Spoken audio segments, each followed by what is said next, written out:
Hello दोस्तों, refix India के YouTube channel पर आपका फिर से स्वागत है। आज की वीडियो में हम बात करेंगे, हमारे पास यहाँ पर एक सेट है जो कि 22 इंची का लोकल सेट है और इसमें जो पैनल कंपनी ने लगाया है वो इनोलेक्स कंपनी का पैनल इसमें हमें देखने के लिए मिला है।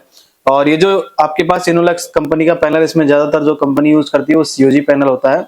और दोस्तों मैं आपको बताना चाहता हूँ, जो सीओजी पैनल होता है, सीओजी पैनल को रिपेयर करना थोड़ा सा मुश्किल होता है, क्योंकि उसकी जो गेट पे वोल्टेज जाती है, सिग्नल जाते हैं, वहां पर जंपर लगाना थोड़ा सा मुश्किल हो जाता है। लेकिन उसको भी लगाने के तरीके होते हैं, उन सारी चीजों को हम अपनी ट्रेनिंग के अंदर बताते हैं कि आप उसको कैसे रिपेयर कर सकते हो। तो अगर आपको भी पैनल रिपेयर करने में प्रॉब्लम आती है और आप अपने आप को अपडेट करना चाहते हैं तो ऊपर दिए गए आई बटन पे क्लिक करेंगे, जिससे आपको सारी इन्फॉर्मेशन मिल जाएगी। हमारे यहाँ जो ट्रेनिंग होती है फुल्ली प्रैक्टिकली ट्रेनिंग होती है और यहाँ पर फुल डे की ट्रेनिंग होती है। तो सबसे पहले यहाँ पर हमारे पास जो सेट है, इसको अगर हम बात करते हैं इस पे, तो यहाँ पर सेट को ऑन करने पर अगर आप देखोगे, यहाँ पर जैसे मैंने सेट को ऑन करा, ऑन करने पर हमें यहाँ पर कोई भी पिक्चर देखने के लिए नहीं मिल रही है। यहाँ पर इसकी जो बैकलाइट है वो ऑन हो चुकी है, लेकिन अभी यहाँ पर कोई भी पिक्चर हमें देखने के लिए नहीं मिल रही है। अगर दोस्तों इस तरीके से प्रॉब्लम आ रही है आपके पैनल में भी, आपके पास जो पैनल है नो पिक्चर में है और उसको कैसे ठीक करना है, तो इस वीडियो को लास्ट तक जरूर देखें, जिससे आपको पता चले कि एक जीआईपी एक सीओजी पैनल को हम कैसे रिपेयर कर सकते हैं। तो चलिए ये वीडियो को स्टार्ट करते हैं। सबसे पहले अगर आप यहाँ पर देखेंगे तो मल्टीमीटर को हम रखेंगे यहाँ पर सबसे पहले डीसी वोल्ट की रेंज पर, क्योंकि ये जो पीसीबी लगी होती है दोस्तों ये उल्टी लगी होती है। तो यहाँ पर हम इसको अगर चेक करना चाहते हैं तो यहाँ पर हमें उल्टी डायरेक्शन में चेक करना पड़ेगा। और यहाँ पर हमने मल्टीमीटर के एक प्रोब को लगा लेना है ग्राउंड से। और सबसे पहले यहाँ पर जो हम वोल्टेज चेक करेंगे दोस्तों, यहाँ पर हमारी 12 वोल्ट की सप्लाई बननी चाहिए। अभी जो 12 वोल्ट की सप्लाई बननी चाहिए, सबसे पहले यहाँ पर अगर मैं देखता हूँ तो ये 12 वोल्ट आप देखोगे, यहाँ पर 12 वोल्ट बिल्कुल परफेक्ट तरीके से हमें यहाँ पर देखने के लिए मिल रही है। अगर 12 वोल्ट यहाँ पर बिल्कुल परफेक्ट तरीके से बन रही है दोस्तों, तो ये 12 वोल्ट बनने के बाद यहाँ पर हमारी अलग अलग वोल्टेज बनती है। और उन वोल्टेजेस को हम अगर चेक करना चाहते हैं तो सबसे पहले यहाँ पर अगर मैं देखूंगा तो 12 वोल्ट की सप्लाई यहाँ पर बिल्कुल परफेक्ट तरीके से हमारी बन रही है। और ये 12 वोल्ट बनने के बाद यहाँ पर आगे अगर हम देखते हैं तो ये जो सर्किट है डीसी टू डीसी का सर्किट है, जहाँ पर हमें 3.3 वोल्ट देखने के लिए मिलेंगे। तो यहाँ पर अगर मैं चेक करता हूँ तो यहाँ पर देखोगे 3.3 वोल्ट मेंशन है। इस पे अगर मैं चेक करता हूँ तो यहाँ पर हमें 3 वोल्ट की सप्लाई बिल्कुल प्रॉपर तरीके से यहाँ पर देखने के लिए मिल रही है। अगर 3 वोल्ट की सप्लाई हमें यहाँ पर प्रॉपर तरीके से देखने के लिए मिल रही है, यानी कि हमारी 3 वोल्ट की सप्लाई जो है परफेक्ट तरीके से बन रही है। अब ये 3 वोल्ट की सप्लाई बनने के बाद ये जाते हैं हमारे कहाँ पर, इस टीकॉन आईसी पे जाते हैं। तो टीकॉन आईसी को चलने के लिए यहाँ पर दोस्तों 3.3 वोल्ट और 1.2 चाहिए होते हैं। तो यहाँ पर अगर आप देखोगे तो जूम करके मैं आपको अगर दिखाऊं तो यहाँ पर लिखा है VDD 1.2 वोल्ट। तो यहाँ पर अगर मैं चेक करता हूँ तो यहाँ पर आप देखो VDD 1.2 वोल्ट हमें देखने के लिए मिल रहा है। अब 1.2 वोल्ट अगर हमें यहाँ पर देखने के लिए मिल रहा है, यानी कि हमारी इस आईसी को ये वोल्टेज की रिक्वायरमेंट भी बिल्कुल परफेक्ट तरीके से आ रही है। अब दोस्तों यहाँ पर ये वोल्टेज भी ओके होने के बाद अगर हमें और भी वोल्टेजेस चेक करनी है, जैसे यहाँ पर आप देखोगे तो उसमें कुछ हमारी वोल्टेज है, जैसे यहाँ पर लिखा है VGH। VGH पे अगर मैं चेक करता हूँ तो यहाँ पर अभी में कोई वोल्टेज नहीं मिल रही है। अब यहाँ पर अगर हमें कोई वोल्टेज नहीं मिल रही है तो इस कंडीशन में सबसे पहले हम क्या चीजें चेक करेंगे, यहाँ पर अगर हम देखते हैं तो यहाँ पर आप देखो VGL है। तो VGL पे अगर मैं देखता हूँ यहाँ पर VGL पे भी हमें कोई वोल्टेज नहीं मिल रही है, यानी कि यहाँ पर हमारी VGH VGL ये कोई भी वोल्टेज नहीं बन रही है। अगर इस कंडीशन में आपके पास पैनल है तो पैनल को चेक करने के लिए सबसे पहले यहाँ पर हम इसको ऐसे सीधा कर लेंगे और सीधा करने के बाद यहाँ पर सभी कंपोनेंट्स को हम इजीली चेक कर सकते हैं दोस्तों। तो यहाँ पर अगर आप देखोगे इसको चेक करने के लिए सबसे पहले यहाँ पर देखेंगे ये हमारा डीसी टू डीसी का सर्किट है और इसमें जो कंपनी ने आईसी का यूज करा है, और यहाँ पर जो आईसी का नंबर है आपको दिखाता हूँ। आईसी का नंबर है CMO 501 और CMO 501 की डाटा शीट के अकॉर्डिंग इसके हम सारी वोल्टेजेस को चेक करेंगे। तो यहाँ पर इसकी जो डाटा शीट है बहुत ही इजीली गूगल पे आपको मिल जाएगी। तो यहाँ पर अगर हम आगे बात करते हैं दोस्तों, तो सबसे पहले यहाँ पर देखोगे यहाँ पर 3 वोल्ट की सप्लाई हमारी बनती है। तो यहाँ पर अगर मैं देखता हूँ तो यहाँ पर 3 वोल्ट की सप्लाई हमारी बन रही है। अब ये 3.3 वोल्ट बनने के बाद दोस्तों होता क्या है कि इस आईसी को 3 वोल्ट के साथ साथ यहाँ पर एक वोल्टेज और बनानी होती है यहाँ पर, जो कि हमारी AVDD वोल्टेज होती है। तो अगर मैं यहाँ पर देखता हूँ दोस्तों तो AVDD जो वोल्टेज है यहाँ पर आप देखोगे तो AVDD वोल्टेज हमारी यहाँ पर देखने के लिए नहीं मिल रही है, जो कि यहाँ पर अगर डायोड के एनोड पे चेक करूंगा तो 12 वोल्ट मिलेंगे। इसके कैथोड पे चेक करूंगा तो मुझे यहाँ पर बूस्ट वोल्ट की सप्लाई मिलनी चाहिए, जो कि अभी हमें यहाँ पर 12 वोल्ट की सप्लाई ही देखने के लिए मिल रही है। अगर यहाँ पर 12 वोल्ट की सप्लाई ही मिल रही है तो इस कंडीशन में ये हो रहा है कि हमारा जो सेट है इसमें AVDD वोल्टेज नहीं बन रही है। अब हमें ये कंफर्म करना है कि AVDD वोल्टेज बन रही है या AVDD वोल्टेज बन ही नहीं रही है, और हमें ये कंफर्म करना है हमारी जो आईसी है ये प्रॉपर तरीके से काम कर रही है नहीं कर रही। तो इसके लिए हमें क्या काम करना है, मल्टीमीटर का प्रॉप यहाँ पर लगा के रखना है और एक बार सेट को यहाँ से बंद करके ऑन करेंगे। और यहाँ पर जैसे मैंने सेट को बंद करा और यहाँ पर ऑन करा, ऑन करने पे ये देखेंगे कि हमारा जो सेट है इसमें क्या कंडीशन रहती है। तो यहाँ पर जो हमारी 12 वोल्ट की सप्लाई है वो डायरेक्टली बन रही है दोस्तों, यानी कि अभी जो हमारी आईसी है ये काम नहीं कर रही है। अब आईसी के काम ना करने के 2-3 कारण होते हैं, जैसे कि यहाँ पर शॉर्टिंग हो जाना, आईसी को कोई वोल्टेज ना मिलना, आईसी खराब हो जाना।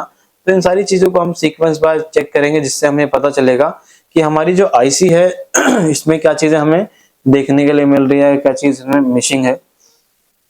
तो सबसे पहले हम यहाँ पर शॉर्टिंग को चेक करेंगे।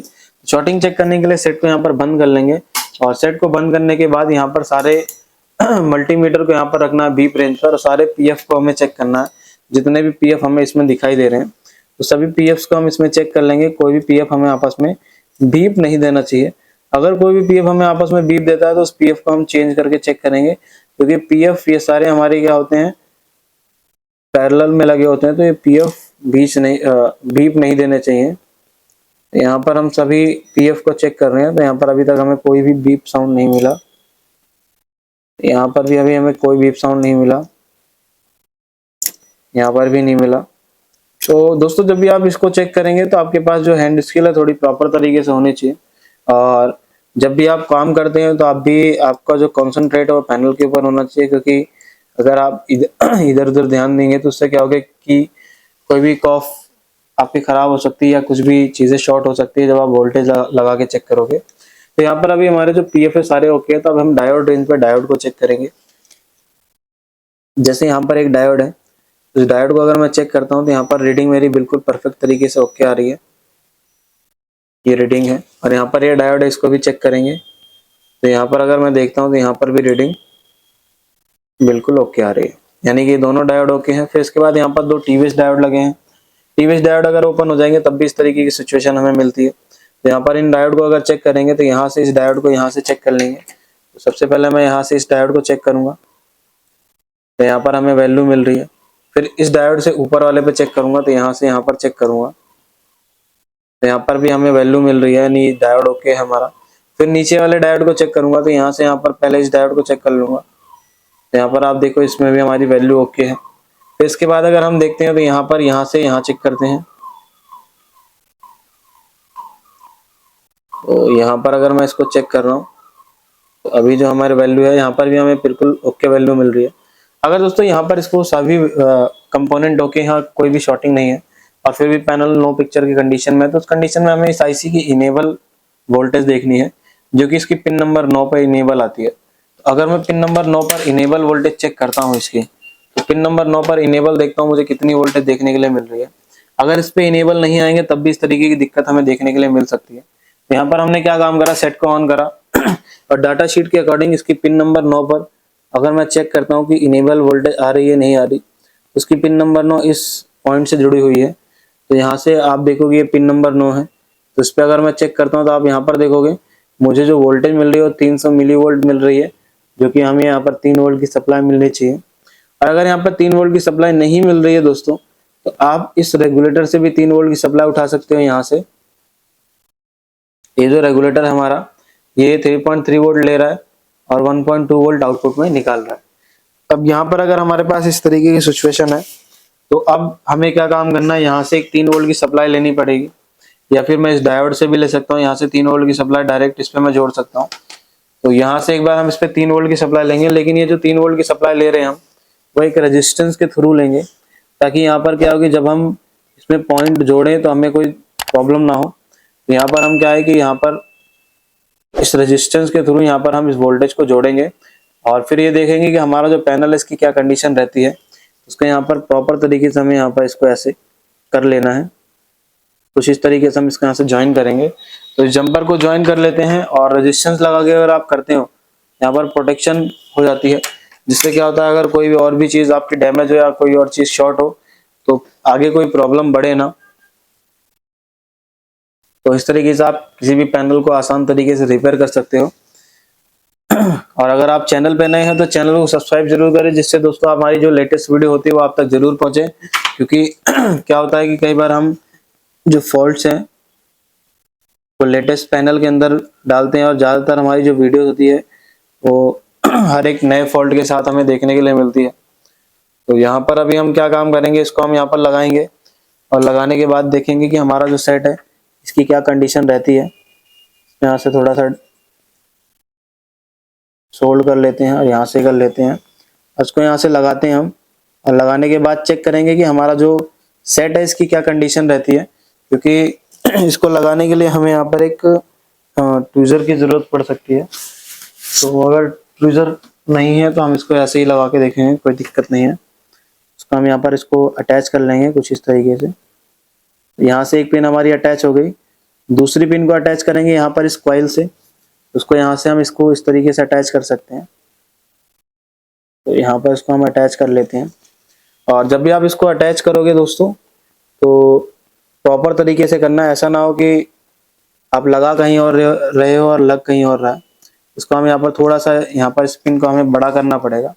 इसको यहाँ से थोड़ा सा हम इंक्रीज कर लेते हैं ऐसे, ताकि यहाँ पर हम इस रेजिस्टेंस को प्रॉपर तरीके से बिठा सकें। तो यहाँ पर इसको हम यहाँ पर लगा लेते हैं ऐसे, और यहाँ पर इस साइड भी लगा लेंगे कुछ इस तरीके से। और जब भी आप इस तरीके से रेजिस्टेंस को लगाते हो तो रेजिस्टेंस लगाने के बाद आपको कंफर्म करना है कि रेजिस्टेंस आपकी प्रॉपर लगी है या नहीं लगी है, क्योंकि कई बार ऐसा होता है कि पॉइंट दिख जाते हैं लगे हुए, बट वो जुड़े हुए नहीं होते, तो उस कंडीशन में प्रॉब्लम हो सकती है। तो यहाँ पर इसको हम यहाँ पर प्रॉपर तरीके से लगा लेंगे। तो यहाँ पर हमने इसको जोड़ दिया और यहाँ से भी जोड़ देंगे। तो यहाँ से अभी हमारी जो रेजिस्टेंस है देखोगे तो दोस्तों यहाँ पर प्रॉपर तरीके से हमारी रेजिस्टेंस लग चुकी है। अब जो हमारी रेजिस्टेंस है प्रॉपर तरीके से लगने के बाद यहाँ पर इसको रिकन्फर्म जरूर करना है कि रेजिस्टेंस ज्वाइन है या नहीं। तो अब यहाँ पर सबसे पहले हमें क्या काम करना है दोस्तों, यहाँ पर एक वोल्टेज देंगे, और वोल्टेज देने से पहले थोड़ा सा हम यहाँ पर इसको क्लीन कर लेंगे, क्योंकि क्लीन करना थोड़ा सा जरूरी होता है जब भी आप काम करते हैं। यहाँ पर अभी हमने इसको क्या काम करा, क्लीन कर लिया। क्लीन करने के बाद अब हम यहाँ से इसको सबसे पहले वोल्टेज चेक करेंगे, AVDD वोल्टेज। अगर AVDD वोल्टेज बन जाती है तो इसका मतलब है प्रॉब्लम हमारे इनेबल की थी, क्योंकि हमारी इनेबल अभी तक नहीं आ रही थी।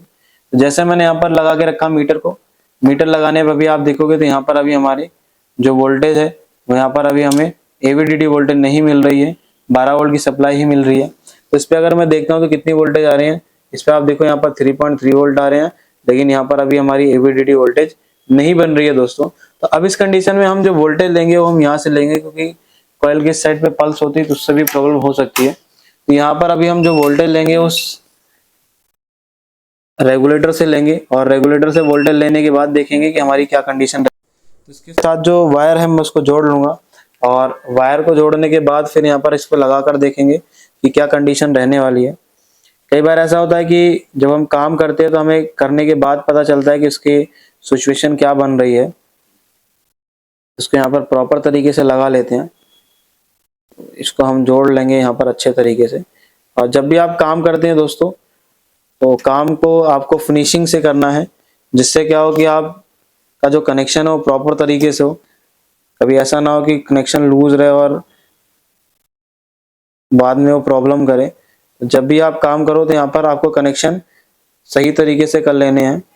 यहाँ पर मैं इसको जोड़ लेता हूँ प्रॉपर तरीके से। तो आप देखोगे यहाँ पर अभी रेजिस्टेंस हमने प्रॉपर तरीके से जोड़ लिया है। अब इस रेजिस्टेंस को हमें सबसे पहले एक पॉइंट यहाँ पर जोड़ना है इसका। तो इस पॉइंट में मैं इसको जोड़ लेता हूँ यहाँ पर। तो ये मैंने यहाँ से जोड़ लिया, और यहाँ से एक दूसरा रेजिस्टेंस का पॉइंट है वो जोड़ दूंगा मैं इस टेस्टिंग पॉइंट पे। तो आप देखोगे यहाँ पर हमने प्रॉपर तरीके से इसको जोड़ लिया है। अभी जोड़ने के बाद वापस से हम सेट को ऑन करेंगे और यहाँ पर हम AVDD वोल्टेज को चेक करेंगे। तो यहाँ पर हम अगर सेट को ऑन करते हैं और AVDD अगर चेक करते हैं, आप देखो यहाँ पर अभी जो हमारी वोल्टेज है बिल्कुल 17 वोल्ट की सप्लाई बिल्कुल परफेक्ट बन रही है, जो कि इससे पहले हमारी वोल्टेज नहीं बन रही थी। उसका कारण ये था कि यहाँ पर कॉइल के सिरे पे पल्स थी और हम इसको पल्स के साथ वोल्टेज दे रहे थे। तो इससे क्या है कि आपकी IC भी खराब हो सकती है। तो ये चीज़ आपको नहीं करनी है। हमने यहाँ पर डायरेक्टली अभी क्या काम करा, यहाँ से एक वोल्टेज दे दी जो कि हमारे यहाँ रेगुलेटर से आ रही थी। अब यहाँ पर AVDD वोल्टेज बनने के बाद बाकी अगर वोल्टेज चेक करते हैं तो यहाँ पर अगर हम देखते हैं तो VGH वोल्टेज कितनी है, आप देख सकते हैं यहाँ पर 30 वोल्ट है। VGL वोल्टेज अगर हम देखेंगे तो -7 वोल्ट की सप्लाई मिल रही है। अगर VGH, VGL, AVDD ये सभी वोल्टेजेस बन रही हैं तो उसमें हमारी पिक्चर भी बननी चाहिए। तो इसको अगर हम चेक करना चाहते हैं पिक्चर को कि पिक्चर की क्या कंडीशन है, तो आप यहाँ पर देख सकते हो दोस्तों। यहाँ पर अभी जो हमारी पिक्चर है बिल्कुल परफेक्ट तरीके से हमें देखने के लिए मिल रही है। तो इस तरीके से दोस्तों आप भी किसी भी पैनल को आसान तरीके से रिपेयर कर सकते हो। अगर आपको वीडियो पसंद आई हो तो वीडियो को लाइक करें, शेयर करें और चैनल को सब्सक्राइब जरूर करें, जिससे आपको हमारी लेटेस्ट वीडियो बहुत ही जल्दी आप तक पहुंच जाए।